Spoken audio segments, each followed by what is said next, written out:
lagi dengan channel All Life, dimana pada saat ini kita mau membuka ruang diskusi untuk kita semuanya mengenai apa Ki?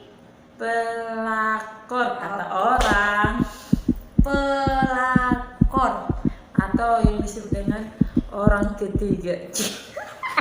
Oke, kita kembali kepada definisinya.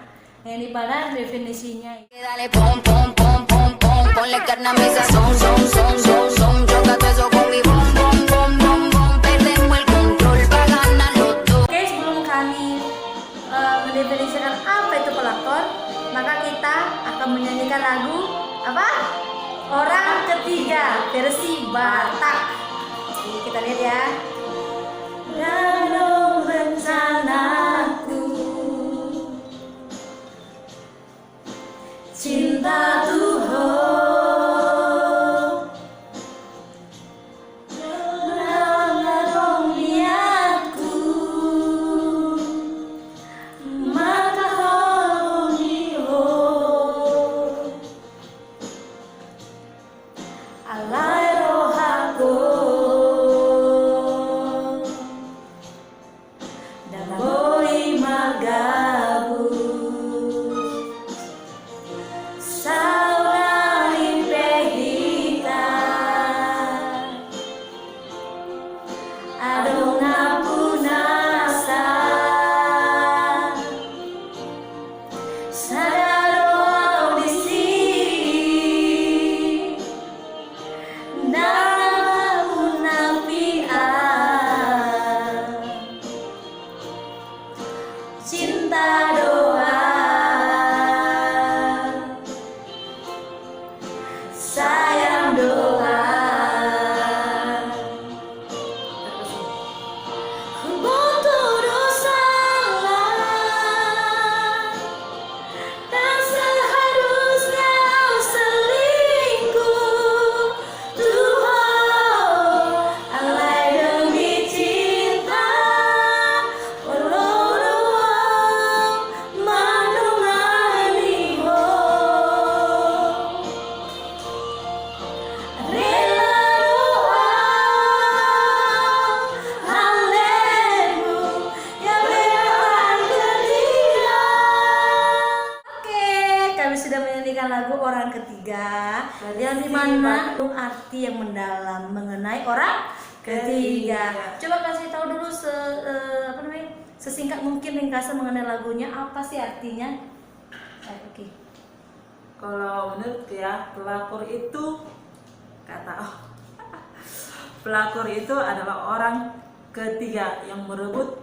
Kalau untuk laki-laki dia disebut dengan pelakor, merebut Laki orang. Kalau untuk perempuan disebut dia dengan pedinor, perebut bini orang. Jadi intinya sama-sama merusak guys, katanya. Oke. Jadi kita kalau melihat arti definisi menurut bahasa gaul, bahasa gaul apa sih? Kalau kata artinya gaul Yang alay guys.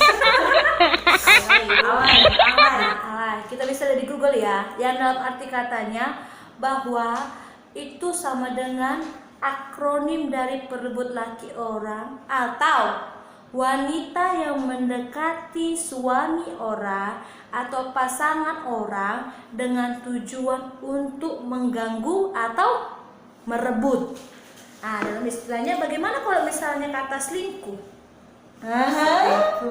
Selingkuh.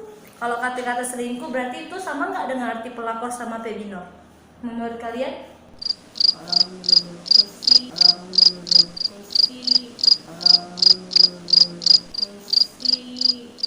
A few minutes later. Masih? Selingkuh dengan Apa perbedaan dari pelakor dengan selingkuh? Oke, bagaimana menurut kalian? Kalau menurutku sih pelakor itu dia cap namanya aja, dia dikatakan sebagai pelakor. Tapi kalau selingkuhan itu adalah perbuatannya, dimana dia sudah menjalin hubungan dengan seseorang tapi keberadaannya itu tidak dipublikasikan ke semua orang. Padahal statusnya sudah ada. Berarti Yaitu simpanan bersuami ya? atau istri. Simpanan? Simpanan dibilang seperti itu. Ya, Kalau aku persamaan aja ya guys. Nah, kesamaannya apa? Persamaannya sama-sama menyakitkan hati, merusak hubungan orang tidak baik ya. Benar. Jangan coba lakukan. Benar. Aduh sakit, nggak tahu lah bilang ke mana. Oke, jadi dari arti yang kita ketahui perbedaan dan persamaannya, tentunya kita harus mengetahui dulu apa itu pelakor dan apa itu selingkuh. Jadi kalau menurut di sini yang kami telah cari di Google, di mana katanya pelakor itu adalah seorang wanita yang dengan sengaja mencintai suami orang dan kemudian si suami itu meninggalkan istri pertamanya dan memilih hidup menjadi suami orang lain. Dan kalau kata selingkuh itu artinya adalah orang yang ditutupi keberadaannya tapi masih menjalin hubungan. Maksudnya, bila seorang suami itu sudah memiliki istri tapi memiliki selingkuhan, memang sebagian cintanya direbut, tapi si suami itu masih menjadi suami bagi istrinya tanpa meninggalkan si istri. Itulah artinya dan perbedaan beserta persamaannya. Jadi, apakah wajar kalau seorang istri pertama mengetahui bahwa si suami itu memiliki pelakor atau selingkuh? Menurut kalian wajar nggak sih wanita itu, si istri pertama itu pelabrak si pelakor atau si selingkuhan itu? Bagaimana menurut kalian? Wajar nggak? Menurut satu. Kalau menurut ya, kalau istri sah datang ke istri yang selingkuhan itu tuh nggak wajar. Seharusnya suaminya dia apa dong? Dilabrak. ya. Dilabrak atau diceraikan aja. Ngapain dipertahankan kalau orang selingkuh? Lebih baik cerai guys. Tapi bagaimana anaknya? Anaknya ya sama apalah, sama tergantung orang itu ke pengadilan. Tapi kalau menurutku sih, seorang istri bila mengetahui memang ada tanda-tanda si suami ini udah selingkuh atau apa, yang pertama diselidiki dulu baik dari WA-nya. Tapi jangan ketahui dulu dari suaminya nih, baik WA-nya. Terus lakukan investigasi, pertanyaan, tapi itu secara baik-baik, gitu kan, kerja apa, baik-baik aja ngomong sama suaminya agar suaminya itu bisa jujur gitu kan. Karena terkadang gini, lelaki tidak akan pernah mau terbuka bila dia dikasari, baik dalam kata-kata atau apa. Pas si cewek ini melabrak si selingkuhan, bila ketahuan memang selingkuh suaminya, itu hasilnya nanti ujungnya pasti akan cerai.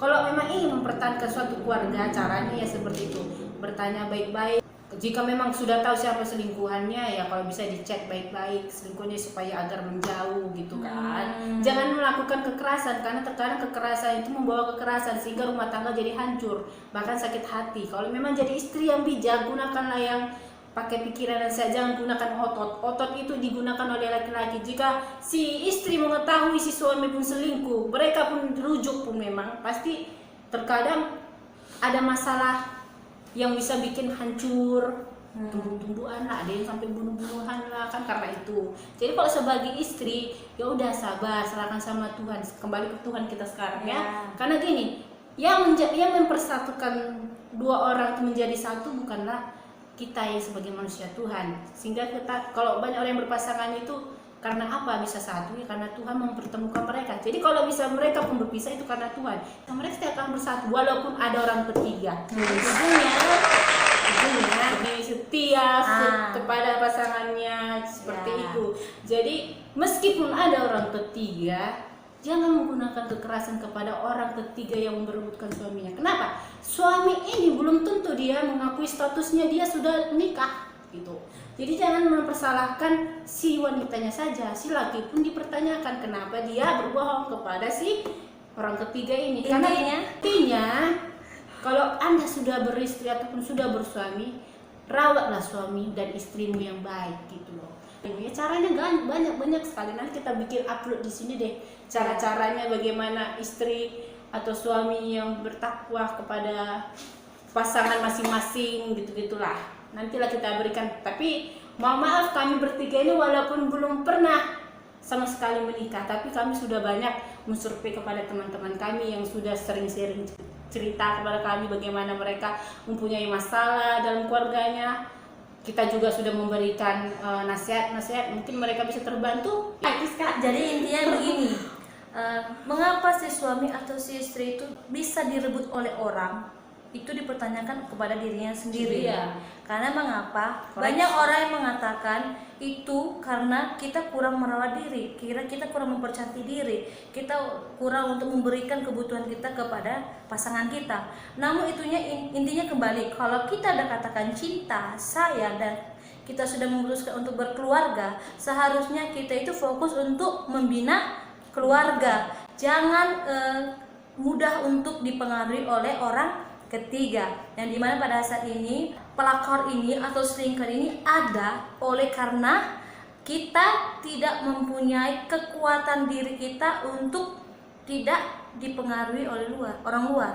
Jadi intinya di sini kita wajib kembali lagi harus mempunyai iman, harus lebih banyak beribadah. Lebih banyak kalau dalam Islam ya kita sholat, rajin mendengar ceramah, nasihat-nasihat para ulama. Kalau kita Kristen wajib mendengar apa firman yang disampaikan oleh pendeta dari PA, pendalaman Alkitab dan sebagainya. Ibadah-ibadah lebih kita tekuni, berdoa untuk keluarga kita, suami, anak, istri, semuanya kita berdoa supaya mereka itu tetap tiap membangun rumah tangga sampai kakek nenek. Kita kembali kepada diri masing-masing. Pelakor tidak ada kalau bukan dari kita sendiri yang mencegah.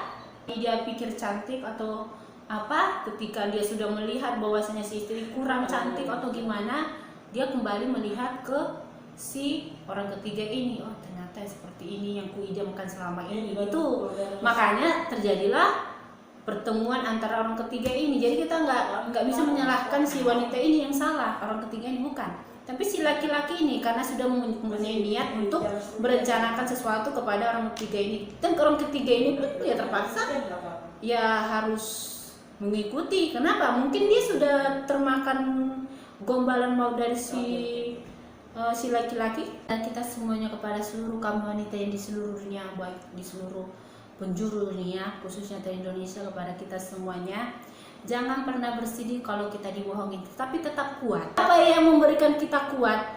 Itu kepercayaan kita. Kalau memang kita pun sudah sering disakiti, kita masih tetap kuat untuk maju. Bahkan ada orang yang di luar sana yang tidak menikah, tanpa status pun dia tetap bisa hidupkan anaknya tanpa suami pun. Itu karena apa? Itu karena cinta. Jadi untuk kita semuanya, jangan pernah berharap takut akan hal-hal cobaan yang ada dalam kehidupan kita. Tetap maju, tetap baik kepada semua orang. Kalau memang akhirnya pun pahit, tetaplah maju. Ingat anakmu, ingat keluargamu, itulah yang terbaik. Kalau ingin mempertahankan suatu keluarga, gunakanlah, pikirkanlah yang baik dan jadilah bijak. Karena semuanya itu adalah ujian dari Tuhan supaya kita itu tetap kuat. Kemudian nanti kita akan merasakan akan karmanya yang baik yang dari Tuhan. Itulah ya intinya dari intinya semuanya bijaklah dalam menanggapi suatu permasalahan, termasuk dalam hubungan suami istri, termasuk dalam hubungan dari di luar suami istri, yaitu pelakor atau selingkuhan tadi. Jadi di sini kami bukan membela pelakor atau selingkuhan, namun di sini kembali kepada diri kita masing-masing. Kalau kita mempunyai tanda-tanda atau firasat bahwa suami kita atau istri kita ini ada melenceng sedikit, kita itu jangan main dengan keras. Yaitu pertama kita mulai pendekatan secara lembut kepada suami, misalnya contoh, Pak, ada begini, ada begini, ada begini. Istilahnya kita tetap sharing dengan baik, jangan langsung yang keras. Papa ini jangan ini, jangan begitu. Nah, jadi suami Mama itu jangan begini, kalau mama selingkuh. gitu. Jangan begitu, tapi buat pendekatan yang baik sama suami, berkomunikasilah lebih baik lagi daripada sebelumnya. Bila ada menemukan suatu titik kesalahan, kekurangan, mari saling memaafkan, saling memperbaiki diri agar hubungan itu tetap bertahan. Ingat, kalau kita sudah berkeluarga, bila kita punya anak, ingat kita harus melihat bagaimana perkembangan si anak. Anak itu membutuhkan orang tua yang utuh, bukan berpisah. Namun di sini kembali kepada kita dalam menanggapi segala permasalahan, apalagi kalau kita menemukan si pelakor, kita baik-baik sama si pelakornya. Kita ngomong dengan baik, saya ingin mempertahankan hubungan, tolong jauh dengan baik gitu. Jangan sampai ada marah yang tidak dapat diselesaikan dengan baik. Dan juga bila pelakornya itu tidak menanggapi, ya kita ada hukum loh. Hukum itu akan memberikan perlindungan kepada si perempuan, kepada si istri. Tapi ini kembali juga, kalau misalnya si suami ini tidak mempunyai keputusan untuk mempertahankan hubungan dengan si istri pertama dan dia memilih kepada si pelakor, maka disitulah kita wajib Berterima kasih. Karena Tuhan sudah mempersiapkan yang terbaik lagi. Terima kasih aja. Terima kasih aja. Terima kasih. Gitu. Jadilah wanita yang baik, lemah lembut, tapi tidak mau ditindas. Iya. Jadilah bijak. Jadilah bijak. Oke, untuk saat ini inilah yang mulai kami sampaikan kepada teman-teman semuanya. Guys. Ya, apabila kami ada salah mengucapkan atau salah memberikan tanggapan, opini dan sebagainya, ini semua kita akan sharing dengan baik. Mari komentarkan dengan baik dan jadilah bijak untuk kedepannya. Oke guys, sampai jumpa. Guys, Ingat ya, subscribe, like, komen, dan share. Jangan lupa Bye. klik tombol loncengnya. Oke, bye. Así que dale pom pom pom pom pom, ponle carne a mi sazón, son, son, son, son, choca todo eso con mi